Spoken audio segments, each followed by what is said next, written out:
بے مثل ہے جہان میں کنبہ حسین کا، سلطان دو جہاں ہے نانا حسین کا، سلطان دو جہاں ہے نانا حسین کا۔ ابھی آپ تو حضرات کے سامنے نعت نبی صلی اللہ علیہ وسلم گنگنا رہے تھے، حافظ شام رضا صاحب قبلہ آپ حضرات سماعت کر رہے تھے، لیکن جب آپ حضرات کو کوئی اشعار کوئی مصرع پسند آ جائے تو سبحان اللہ کہتے رہیں اور 90 نیکیاں اپنے نام اعمال میں لکھاتے رہے، سبحان اللہ۔ تو آپ حضرات جو ادھر بیٹھے ہوئے ہیں سامنے آ جائیں، کیونکہ حضرت کا خطاب ہونے جا رہا ہے، سامنے آ جائیں آپ حضرت۔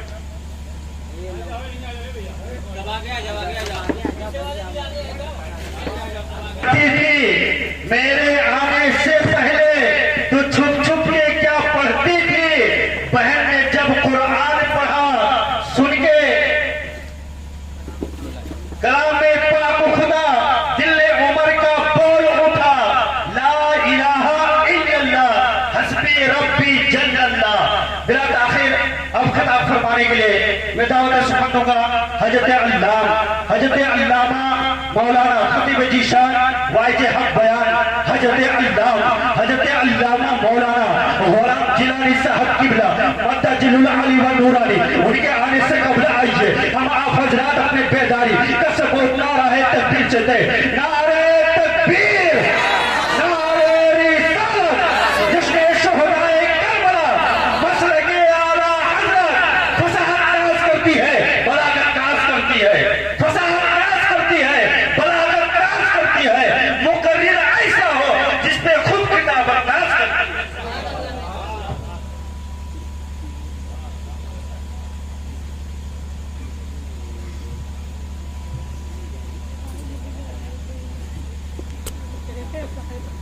سيدنا ومولانا على العالمين جميعا وأقامه يوم القيامة للمذنبين المتلوثين الخطائين الهالكين شفيعا، فصلى الله تبارك وتعالى عليه من هو كل محبوب ومرضي لديه، صلاة تبقى وتدوم بدوام ملك الحي القيوم، أشهد أن لا إله إلا الله وحده لا شريك له، وأشهد أن سيدنا وسندنا ونبينا وحبيبنا ومولانا وملجانا وماوانا محمدا عبده ورسوله، أما بعد فأعوذ بالله من الشيطان الرجيم، بسم الله الرحمن الرحيم،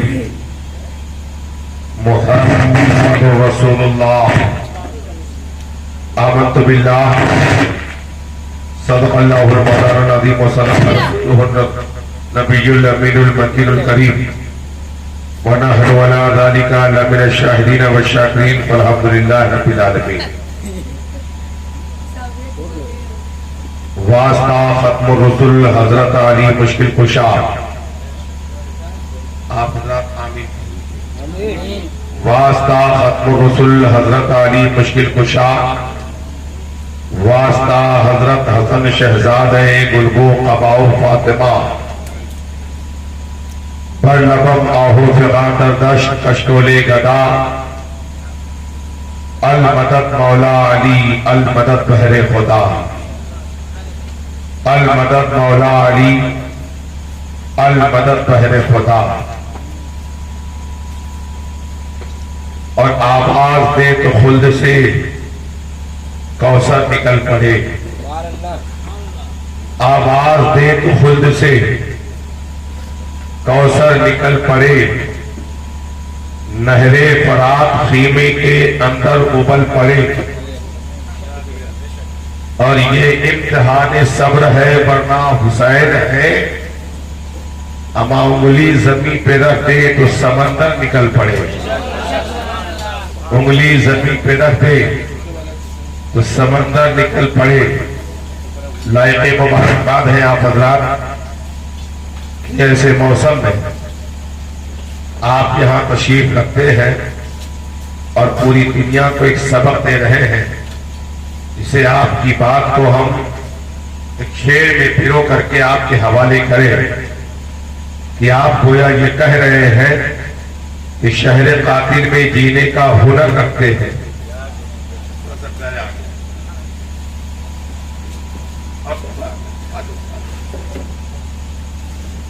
شہر قاتل میں جینے کا ہنر رکھتے ہیں، ہم حسینی ہیں ہتھیلی پہ سر رکھتے ہیں،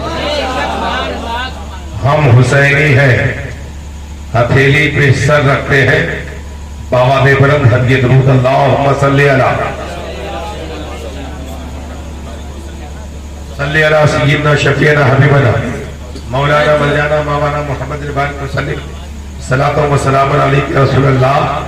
صلی اللہ تعالی علیہ وسلم۔ ایک مرتبہ نبی اور آل نبی کی بارگاہ میں اور پڑھی، اللہم صلی علی سیدنا شفیعنا حبیبنا مولانا محمد البانی وسلم صلاۃ و سلام علیک رسول اللہ صلی اللہ تعالی علیہ وسلم۔ حضرات، ابھی مجھ سے پیش و خدیث سے آپ نے سماعت فرمایا خلیفہ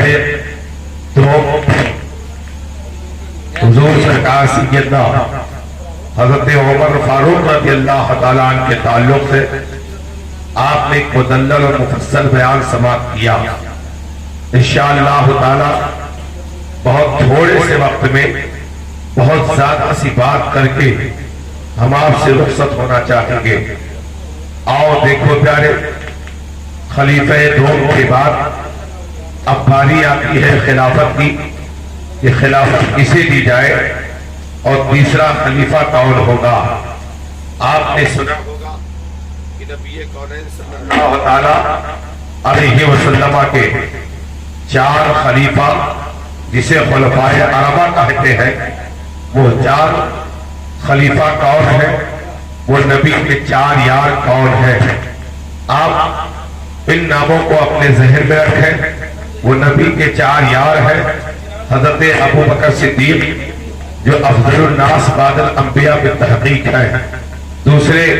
حضرت عمر فاروق اعظم رضی اللہ تعالیٰ عنہ، تیسرے حضرت عثمان غنی ذو النورین رضی اللہ تعالیٰ عنہ ہے، چوتھے حضرت مولائے کائنات شیر خدا خیبر شکن پدر حسن و حسین سرتاج فاطمہ داماد پیمبر باب العلم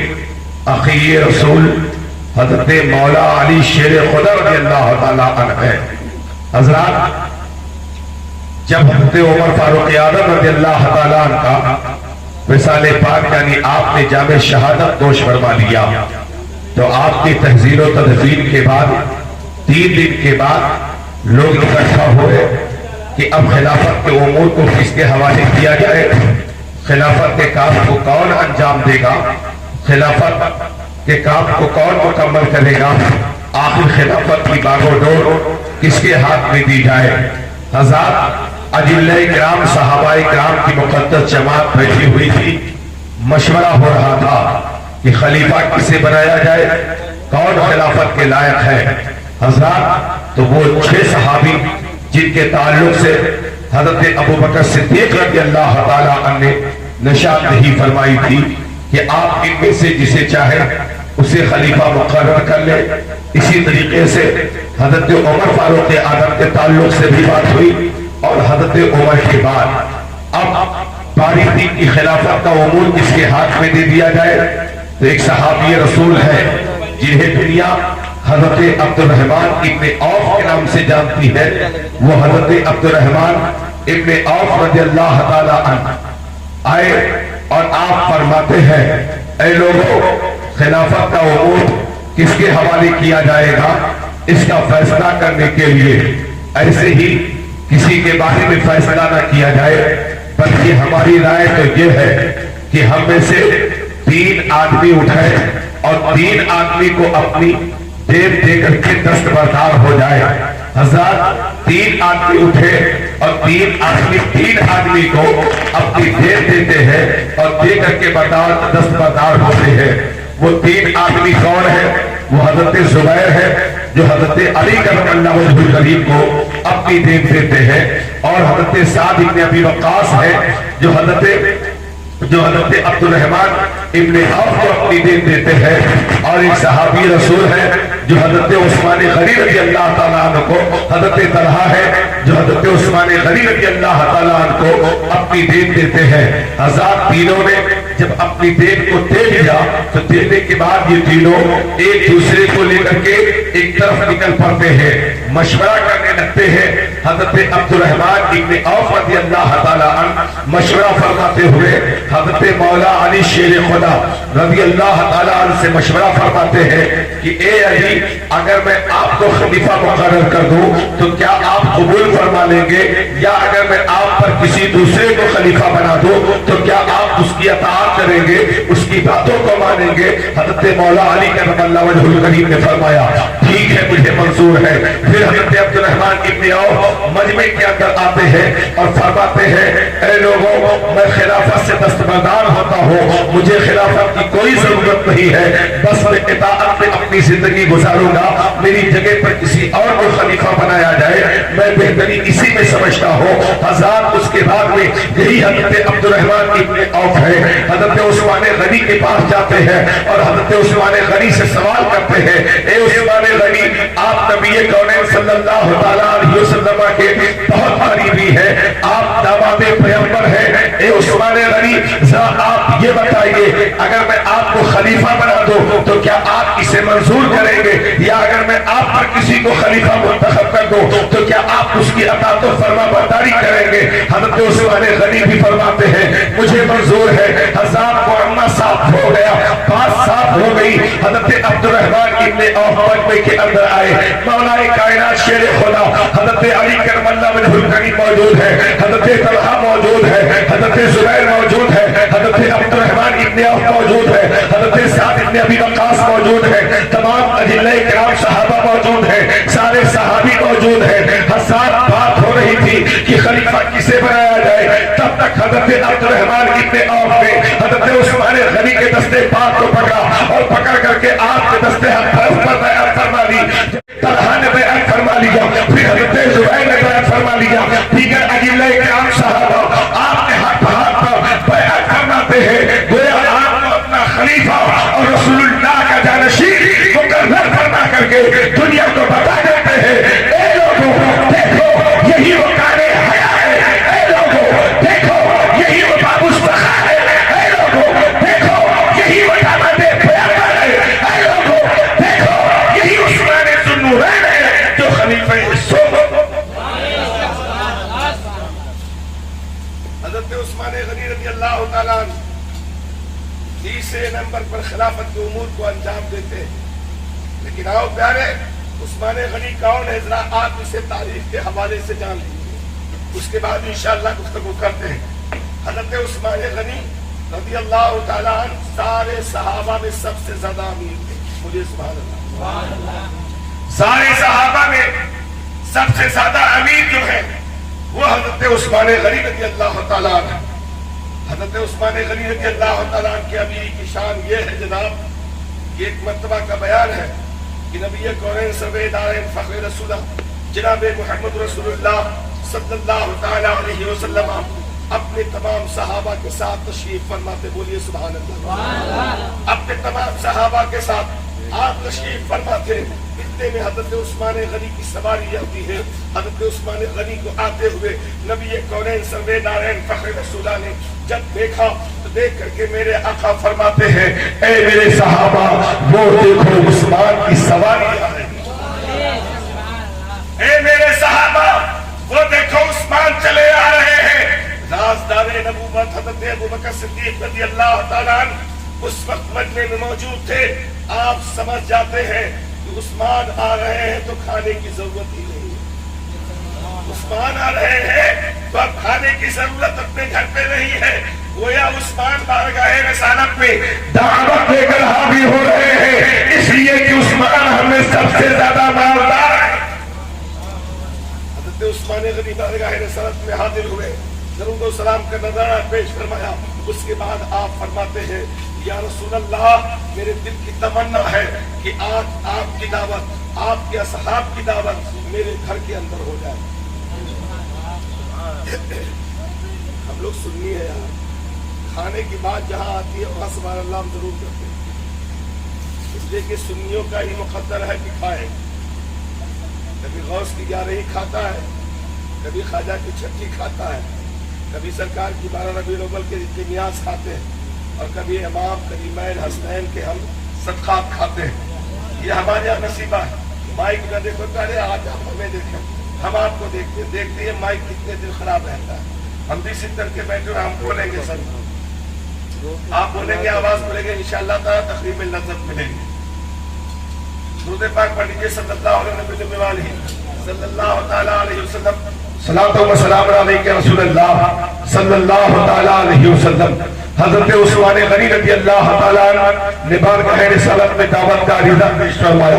مصطفیٰ کریم نے دعوت قبول فرمائی, اور قبول فرمانے کے بعد میرے آقا فرماتے ہیں, اے عثمان جاؤ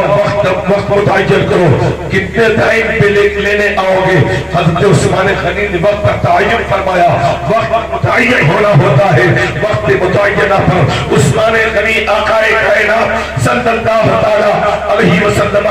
کے کاشانے پر تشریف لاتے ہیں. جب آپ تشریف لے کر کے آئے تو تمام صحابہ کے ساتھ مصطفیٰ کریم نے اپنی سواری کا آغاز فرمایا, اپنے سفر کا آغاز فرمایا. مصطفیٰ کریم نے ابھی اپنا پہلا قدم اپنے گھر سے باہر نکالا تھا کہ عثمان غنی گرنا شروع کر دیتے ہیں, شمار کرنے لگتے ہیں. عثمان غنی شمار کرتے ہیں. مصطفیٰ نے دوسرا رکھا, عثمان گر رہے ہیں. مصطفیٰ تیسرا قدم رکھتے ہیں, عثمان گر رہے ہیں. مصطفیٰ نے چوتھا قدم رکھا, عثمان گر رہے ہیں. مصطفیٰ نے 5واں قدم رکھا, عثمان گر رہے ہیں. صحابی دیکھ رہے,